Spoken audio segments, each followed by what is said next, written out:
आम जनता पर ईरान जंग की पहली मार अब पड़नी शुरू हो गई है। घरेलू एलपीजी सिलेंडर 60 रुपए महंगा हो गया है। हमारी विदेश नीति भी विदेश के लोग तय कर रहे हैं। ये देश के लिए बहुत संकट की बात है। And how is India going to pay the price? Huge part of our oil comes from the Middle East. That is going to get very expensive. That is going to get disrupted. Prices in India are going to rise. Iran, Israel और America युद्ध के बीच खबरें ऐसी आ रही हैं कि लगातार Iran पर हमला जारी है। ईरान भी इजराइल और अमेरिका के नाक में दम किए हुए है। एक वीडियो वायरल हुई जिसमें डोनाल्ड ट्रंप बैठे हुए हैं और अपने तमाम सिपह सालारों के साथ हैं और सोशल मीडिया पे दावा किया जा रहा है कि कुछ लोग जैसे पूजा पाठ करके उनको हिम्मत दे रहे हैं और संदेश ये जा रहा है कि अमेरिका बुरी तरह घिर चुका है, क्योंकि अमेरिका को इस बात का अंदाजा नहीं था कि ईरान के प्रमुख खामेनेई के मारे जाने के बाद भी ईरान इतने लंबे समय तक हमलावर रुख अख्तियार किया होगा।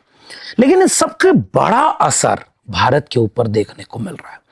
जब ये पूरा युद्ध अरब देशों के बीच अमेरिका इजराइल के साथ शुरू हुआ था, तब भारत एक रणनीतिक चुप्पी अख्तियार किए हुए था। ऐसे तमाम युद्धों पर अमूमन भारत का पक्ष एक रणनीतिक चुप्पी का रहा है, लेकिन इस बात की आलोचना हुई कि ईरान के प्रमुख के मारे जाने पर शोक संवेदना तक व्यक्त न किया जाए, जो ईरान आपका कई शताब्दियों का एक मित्र देश रहा हो। लेकिन फिर भी इस पर रणनीतिक चुप्पी के पक्ष में कुछ लोग खड़े हो जा रहे थे। लेकिन अब भारत में खबर यह आ रही है कि भारत का एलपीजी सिलेंडर 60 रुपए से तकरीबन 150 रुपए तक बढ़ा दिया गया है। और वे लोग जो सत्ता के पक्ष में खड़े होकर इस बात के लिए एक प्रोपोगेंडा बना रहे थे कि इस युद्ध का भारत के ऊपर कोई असर नहीं पड़ेगा, ऐसा लग रहा है कि भारत उस युद्ध के आर्थिक संकट के चपेट में आ चुका है।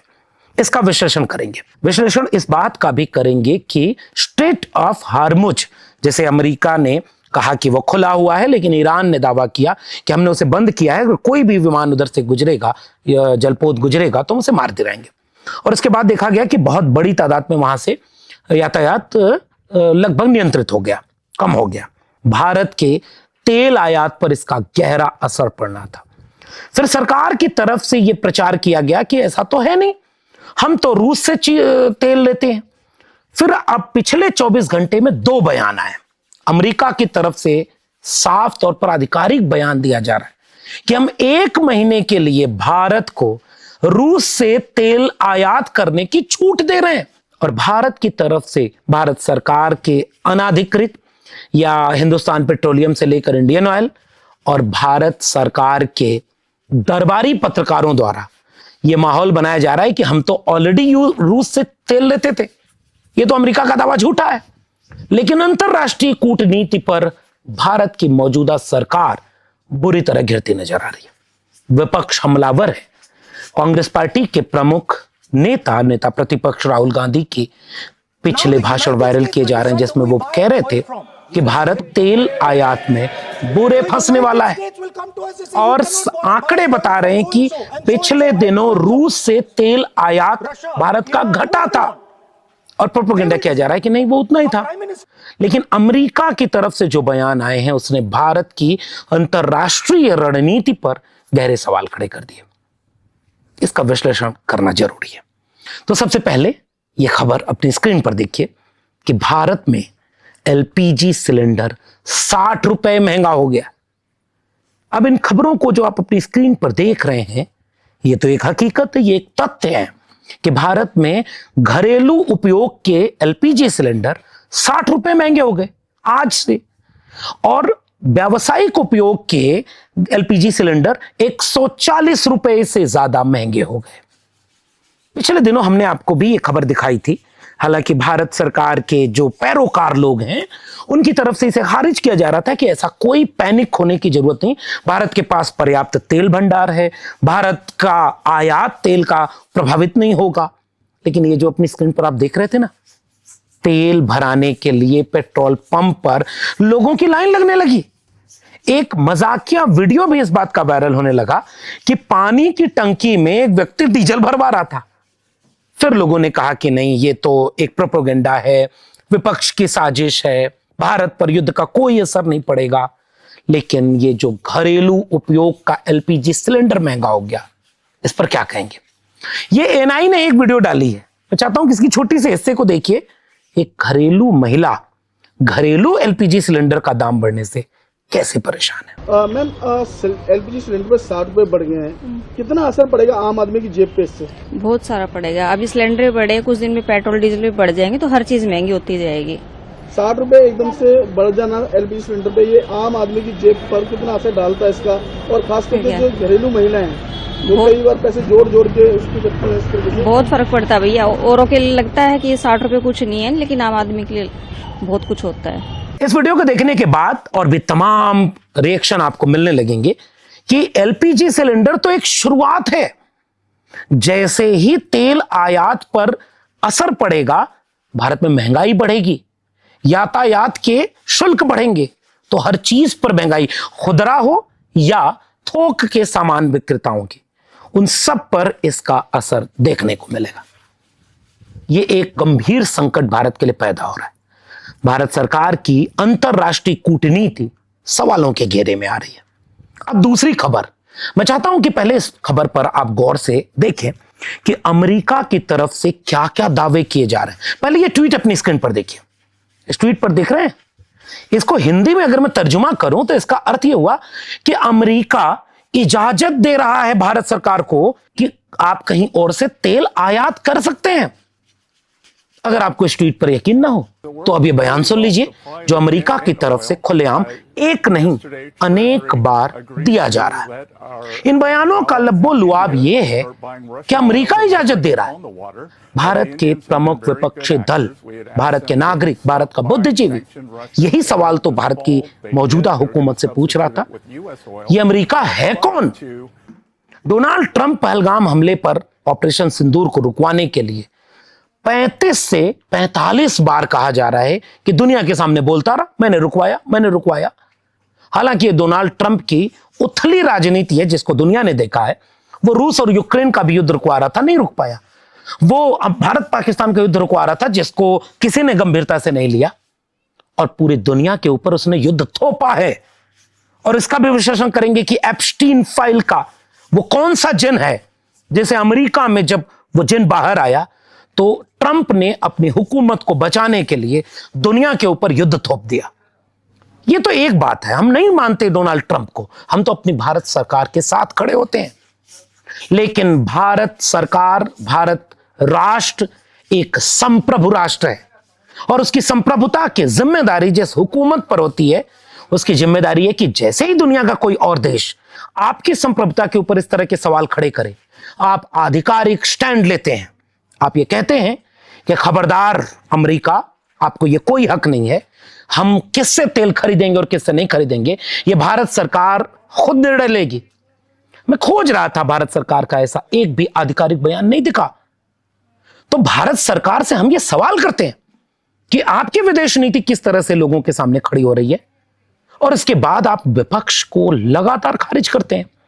राहुल गांधी के एक आज के तकरीबन कुछ घंटे पहले का एक इंटरव्यू है, उसका एक क्लिप देखिए जिस पर वो कह रहे हैं कि अभी तो ये तूफान किस तरह आएगा।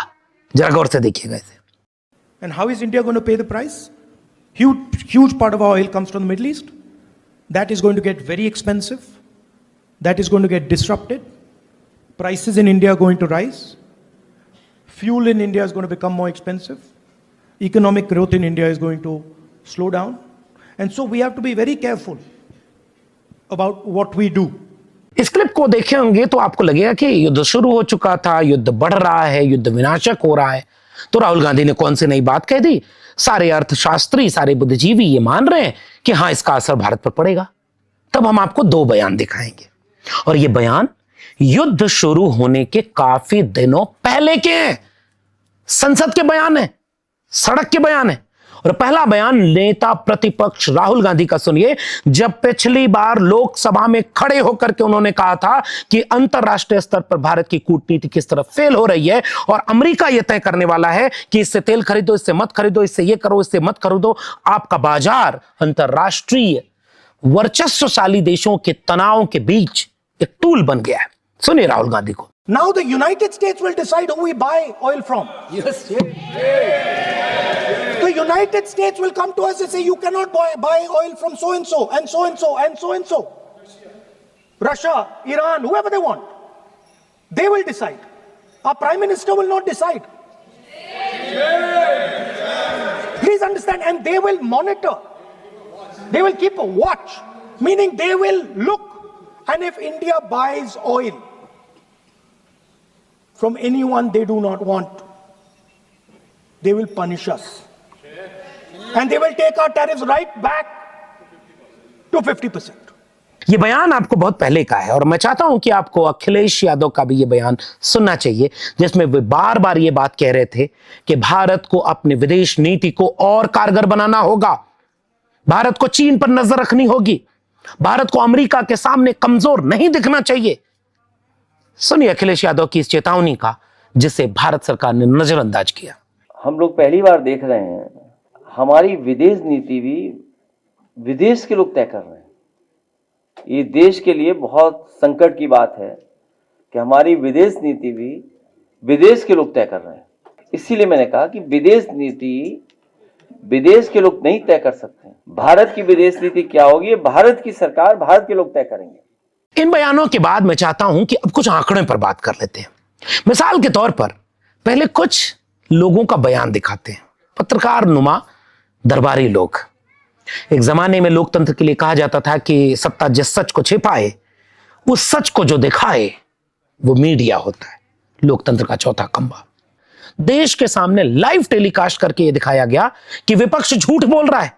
हमारा तेल आयात पहले ही रूस के साथ बढ़ चुका था और भारत सरकार अनाधिकृत रूप से यह कह रही है कि स्ट्रेच ऑफ हार्मुज के बंद होने के बावजूद भी भारत का तेल संकट नहीं पैदा होगा, क्योंकि उसने 80% तेल किसी और रास्ते मंगाने के रास्ते खोल लिए थे। अब जैसे अपनी स्क्रीन पर ये 2-3 ट्वीट देख लीजिए। पहला ट्वीट देखिए, इंडियन ऑयल कॉर्पोरेशन भारत सरकार के अधीन आता है, एक लिमिटेड कंपनी है। भारत सरकार इसके जरिए देशवासियों को यह संदेश दे रही है कि पैनिक मत होइए, भारत में कोई तेल संकट नहीं आने वाला। दूसरा ट्वीट अपनी स्क्रीन पर देखिए, भारत पेट्रोलियम का। भारत पेट्रोलियम भी यही कह रहा है कि भारत में कोई तेल संकट नहीं आने वाला, बिल्कुल निश्चिंत रहें भारत के नागरिक। अच्छी बात है, हम अपनी सरकार के लोगों पर यकीन करते हैं। लेकिन फिर इंडियन एक्सप्रेस की इस खबर पर क्या कहेंगे? मिसाल के तौर पर आपकी स्क्रीन पर एक चार्ट है। इस चार्ट में पिछले कुछ महीनों का रूस से तेल आयात का आंकड़ा दिया हुआ है, जो यह साबित कर रहा है कि भारत का रूस से तेल आयात बुरी तरह से घट गया है। इंडियन एक्सप्रेस अपने इस चार्ट में बता रहा है कि बीते साल के अप्रैल महीने में यह ग्राफ 1924 के आंकड़े पर था, जो जून 2025 में 2089 पहुंच गया था। और तो और आइए, नवंबर के महीने तक वो 1836 था। दिसंबर और जनवरी तक आते आते वो 1200 और 1100 के आंकड़े पर आ गया। इसका मतलब यह है कि भारत का रूस से तेल आयात घटा है, और भारत सरकार के दरबारी पत्रकार कह रहे हैं कि घटा ही नहीं, सब बराबर है। इसका मतलब यह कि कुछ आंकड़े छिपाए जा रहे हैं और विपक्ष के नेताओं के बयानों को तोड़ मरोड़ कर या राष्ट्र विरोधी कहने की मानसिकता के तहत नजरअंदाज किया जा रहा है। यह किसी भी संप्रभु देश के लिए एक मुश्किल भरी बात होती है। अब इस पूरे खेल के पीछे लब्बो लुआब क्या है? भारत एक संप्रभु राष्ट्र है। भारत का बिल्कुल जरूरी नहीं कि वो युद्धों के समय किसी एक पक्ष के साथ खड़ा दिखे, बिल्कुल नहीं। चीन भी कह रहा है कि युद्ध रुके। चीन अंदर खाने ईरान का साथ दे रहा है, बाहर से नहीं दे रहा। रूस दबाव बनाए हुए, बाहर से किसी के साथ नहीं, भारत भी किसी के साथ नहीं। लेकिन बीते दिनों भारत के प्रधानमंत्री अगर संयुक्त अरब अमीरात से लेकर कुवैत से लेकर के तमाम देशों के साथ बातचीत, इजराइल के प्रधानमंत्री के साथ बातचीत, इसको सार्वजनिक कर रहे हैं, तो सवाल तो बनता था कि ईरान के प्रमुख के मारे जाने के बाद क्यों उस पर कोई टिप्पणी नहीं। और बीते दिनों का भारत सरकार के विदेश मंत्रालय के इन वीडियोस पर क्या कहेंगे, जो भारत में भारत सरकार के विदेश सचिव विक्रम मिस्री किस तरह से इस इराक के प्रमुख के मारे जाने के बाद हुई शोक सभा में शामिल हो रहे हैं। तो भारत यह मानता है कि ईरान उसका एक साथी देश रहा है। इससे एक संकट तो पैदा हुआ। अब आते हैं असली सवाल पर। आंकड़े तो साफ कह रहे हैं कि भारत सरकार बुरी तरह से मुश्किल में घिर रही है। एलपीजी के बढ़े हुए आंकड़ों से लेकर तेल के आयात के आंकड़े ये बता रहे हैं कि भारत में आने वाले दिनों में गंभीर आर्थिक संकट हो सकते हैं। आप चलिए राहुल गांधी की बात नहीं मानेंगे, आप अखिलेश यादव की बात नहीं मानेंगे, आप भारत के उन तमाम अर्थशास्त्री और बुद्धिजीवियों की बात को खारिज करते हैं, लेकिन देश के आम नागरिक से इस बात का क्या जवाब देंगे? तो विपक्ष के नेताओं के इन बयानों पर भले ही एक नजरअंदाज करने का रवैया हो, मगर भारत का एक आम नागरिक यह तो जानना चाहेगा ना कि भारत का रुख क्या है, भारत सरकार की संप्रभुता कितनी सुरक्षित है। अमेरिका जैसा देश भारत को यह कैसे कह सकता है कि हम इजाजत देते हैं कि आप रूस से तेल खरीद सकते हैं? भारत सरकार के एक ऑफिशियल स्टैंड इस पर आना चाहिए। और भारत के आम नागरिकों में इस बात का एक मैसेज कैसे जा रहा है कि अमेरिका के सामने भारत सरकार झुकी हुई और डरी हुई है। अगर ये गलत है तो भारत सरकार इसका जवाब दे दे। मिसाल के तौर पर पहलगाम में हमला हुआ, उसके बाद देश की संसद से लेकर सड़क तक यह सवाल पूछा गया कि हु इज डोनाल्ड ट्रंप, कि वो कहता है कि उसने युद्ध रुकवाया। और देश में जब चारों तरफ ही सवाल हुआ तो रक्षा मंत्री से लेकर प्रधानमंत्री तक इस बात को साफ तौर पर खारिज नहीं कर पाए कि डोनाल्ड ट्रंप झूठ बोल रहा है। आपको याद है राहुल गांधी का वो भाषण कि प्रधानमंत्री भी बोलने जाएंगे, खड़े होकर के एक बार बोल दें कि डोनाल्ड ट्रंप झूठ बोल रहा है। तो यहां पे प्रधानमंत्री बोल दे कि ट्रंप झूठ बोल रहा है। If he has the courage, न किसी ने बोला, न किसी ने मना किया, किसी का न फोन आया, यह हमारा निर्णय था। क्या वैसी ही परिस्थितियां इस बार ईरान, इजराइल और अमेरिका युद्ध के समय भारत के सामने संकट नहीं पैदा कर रही हैं? अमेरिका कह रहा है कि हम इजाजत दे रहे हैं, भारत कह रहा है कि हम चुप हैं। क्या मौन से भारत की मोदी सरकार ये चाहती है कि हम जब कोई स्टैंड ऑफिशियल नहीं लेंगे तो एक कंफ्यूजन रहेगा जिसका फायदा हमें मिलेगा और बाद में हम कोई डिप्लोमेटिक जलेबी बना करके उसको अपने पक्ष में ले लेंगे? लेकिन भारत के लोग ही नहीं, दुनिया के लोग जिस आखिरी बात को कायदे से समझ रहे हैं कि किसी एप्स्टीन फाइल का दबाव डोनाल्ड ट्रंप पर था, 13 से 15 साल की लड़कियों के अवैध शोषण, अन्याय, अत्याचार, बेइंतहा अमानवीय दृश्यों को देखने के बाद डोनाल्ड ट्रंप ने दुनिया के ऊपर यह युद्ध थोपा। यह सवाल हमारा नहीं है, यह सुनिए अमेरिका के भीतर कैसे यह सवाल उठा। Fact number 1, Donald Trump is one of the most named people in the Epstein files. At least 5,000 files contains more than 38,000 references to Trump. इसका मतलब यह कि डोनाल्ड ट्रंप ने युद्ध थोपा दुनिया को ताकि एप्स्टीन फाइल का मामला दब जाए।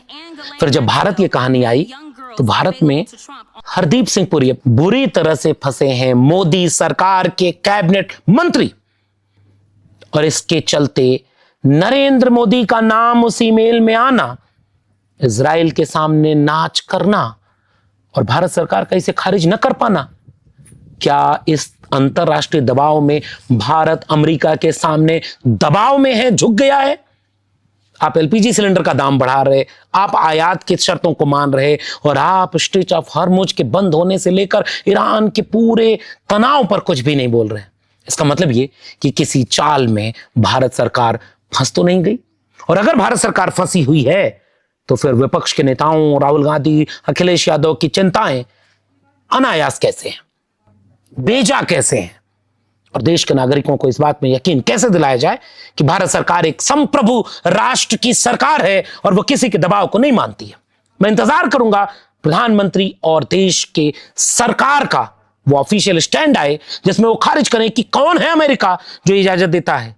लेकिन अगर ये स्टैंड नहीं आया तो फिर एक बड़ा अंतरराष्ट्रीय संकट, चाहे अंतरराष्ट्रीय कूटनीति के लिहाज से हो या भारत का आर्थिक संकट के लिहाज से, वो आपका इंतजार कर रहा है। और तब आपको लगेगा कि दरबारी पत्रकार हो या दरबारी मीडिया, सरकार की चुप्पी हो या अंतरराष्ट्रीय कूटनीति की विफलता, ये सब कुछ मिल करके एक नुकसान कर रही है जिसका खामियाजा भारत के नागरिकों को भुगतना होगा। आपका क्या मानना है इस पूरे प्रकरण पर? अपनी प्रतिक्रिया नीचे कमेंट बॉक्स में जरूर दीजिएगा। फिलहाल इस वीडियो में इतना ही। अगर वीडियो पसंद आई हो तो लोगों तक शेयर करना मत भूलिएगा। बेल आइकॉन दबाइए ताकि अगली वीडियो की सूचना मिले। चैनल को सब्सक्राइब करिए ताकि हमें हिम्मत मिले। ज्वाइन करेंगे तो हमारी ताकत बढ़ेगी। अगर आप इस वीडियो को ट्विटर यानी एक्स या फेसबुक पर देख रहे हैं तो डॉक्टर लक्ष्मण यादव को फॉलो करना मत भूलिएगा। फिर मिलेंगे, तब तक के लिए बहुत बहुत धन्यवाद।